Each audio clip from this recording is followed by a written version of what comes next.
Ladies and gentlemen, my name is Asher, and I wanted to take a moment to take a look at a fairly controversial topic that has presented itself in the form of Pokemon Uranium. Pokemon Uranium is a free, fan-made game that was made in RPG Maker. The game is complete, the latest build being 1.0.1, and it was released on August 6th, 2016, so about 2 weeks ago. The game takes place in the Tandor region, where the player must collect 8 gym badges in order to compete in the Tandor Regional Championship. And along the way, the player must also fill up their Pokédex with entries of more than 190 different species of Pokemon. Sound familiar? It should, because it is a Pokemon game for all intents and purposes. This was the work of primarily 2 people. They've spent, by their claims, 9 years to develop the game. And there are a whole lot of new features in here that aren't present in a lot of the other Pokemon games. Some of these are the nuclear type of Pokemon. There are some unique moves and abilities. There is a Pokemon speech translator that they put in the game. And at least 100 of the Pokemon that are in the game are fan-made. They are not part of any of the generations that are the mainstream Pokemon games. And they also put a few options in that are not in the regular game. Specifically, the Nuzlocke mode is actually a mode that you can turn on, and the game makes you play by the rules. For those that don't know, the Nuzlocke game mode, basically it boils down to if you have a Pokemon faint, that Pokemon is dead. You cannot revive it, you have to put it in a dead box, you cannot use it for the rest of the playthrough of the game. As well as soon as you go to a new route, the first Pokemon that you encounter, you may capture. If it faints or run away, you're out of luck, because you cannot capture any other Pokemon that are on that route whatsoever. So typically what you do in a playthrough is you just have to make yourself abide by those rules. This game actually puts the Nuzlocke mode in and makes it an option, which I thought was really cool. However, after receiving more than 1.5 million downloads of the game, the developers received multiple takedown notices from lawyers representing Nintendo of America. They were not personally contacted, but it's clear that Nintendo does not want this game to be accessible. And there could be a couple of reasons for that. 2 that come to mind is, 1, if you do not protect your trademark, then that trademark becomes weaker, which means you could potentially lose that trademark. Even if it's a free game. We saw a very similar case to this in regards to the Vanilla WoW server that was recently taken down by Blizzard. And they said the same thing. If they do not diligently defend their copyright and their trademark, not copyright, that's different, but trademark, you could potentially lose it. So it is very important for any developer to make sure that that is never infringed upon. Ever. They need to do whatever they can to try and put a stop to it. As well as the new Pokemon games Sun and Moon are coming out here in the very near future, and I would imagine that Pokemon Company, Nintendo, Niantic, whoever, they don't want to take away from the new games coming out because they want people to buy them. So there are no official download links for Pokemon Uranium at this time due to the takedown notices that they were notified of. And they will not re-upload the game. However, they will continue to update it and patch it and keep it as maintained as they possibly can, so you can't get it from them, but if someone else happened to have it, then you could get it from that person. So I'm going to throw up on the screen a little bit of trademark rulings, and you can just kind of watch that for a moment, read through it a little bit, and let's get on with it.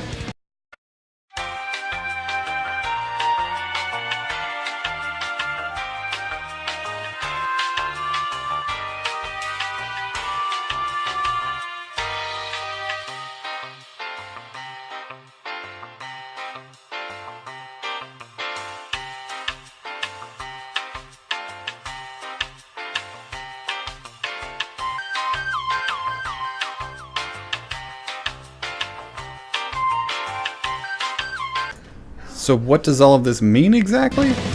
It means you can't steal other people's work and sprites like this Mankey and put it in your game and not expect any type of repercussions to be taken against you. Not is it just Mankey, there's over 100 of the originals that have been put into the game from various generations, including this Magikarp right here that is just sitting here flopping around and doing his splashes like he normally would. That is copyright infringement. You cannot do that.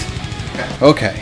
Now that I've got that out of my system, sorry, I had to throw that out there. I know a lot of people are really upset by this because they really wanted to play this game and they don't feel like there's any harm that has been done.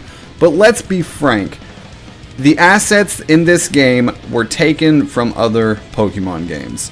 The Pokemon name has been used. There are sprites from the other Pokemon games in the game. It is blatant trademark infringement, and you simply cannot do that without possibly getting any type of actions taken against you. Now, a lot of people will point towards the ROM hacks, and well, be that as it may, those are a little bit more obscure, and since this one hit 1.5 million downloads in a week, that's got their attention much quicker, and it's not a ROM hack. This was made by the developers to be a standalone game. It has its own standalone story. It has a different protagonist, the whole 9 yards. And I get that, and I understand that, and it really sucks. But you can't do that. You can't just simply take assets from other people's stuff and put it in your game and call it a free creation, even if you're not charging for it, because that will weaken their hold on their patents and on their trademarks. Now, that being said, I will not be doing a playthrough of this, and I will not be doing a official review or first impression or anything like that. What you're seeing on the screen is the footage that I captured specifically for the purposes of this video, and I will be deleting the game afterwards.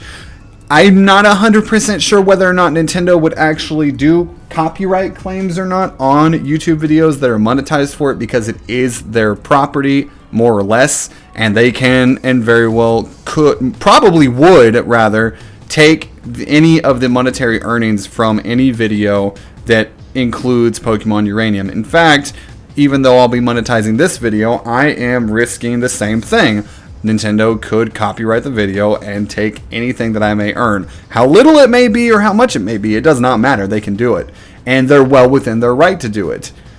Copyright and trademark law is really, really important when you come to any type of fan recreation, and Nintendo has shown time and time again that they are not on board with fan remakes of games. They do not want it to happen.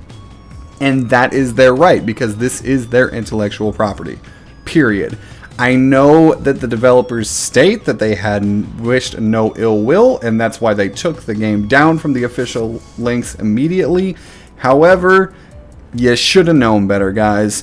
You spent 9 years on making this game for pretty much nothing. They state that they will continue to provide updates through their official channels and things like that, but basically they're saying, we can't give it to you. You can go get the game by other means, but we can't do it. They even have working Wi-Fi battles and working global trade networks and the whole 9 yards. I mean, this could easily be a full fleshed out Pokemon game.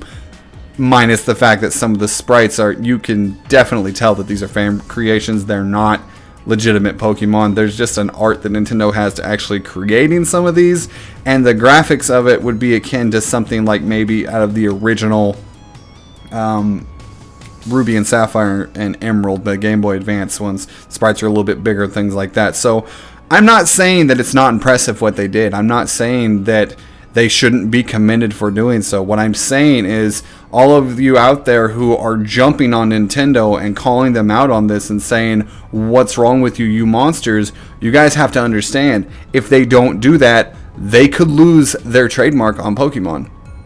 It could happen. It has happened in the past. Granted, it was a lot longer time. The scrolling text that I put up there, that was from a specific case that the copyright, or the trademark was not infringed upon, or not pursuing infringement on that copyright for 40 years. So it weakened, and basically the people won the case.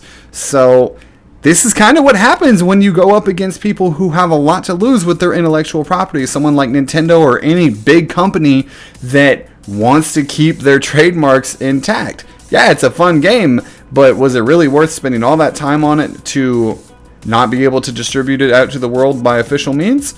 I'm just saying, maybe it should have been looked at a little bit closer before we did that. And I'm really sorry this happened to you guys. I think it would be pretty fun to play through the game. But Nintendo, again, is in their rights to do so. Nothing would stop them, and everyone who's saying otherwise needs to go read up on some trademark law and kind of understand where they're coming from on this, because they're obligated to do so.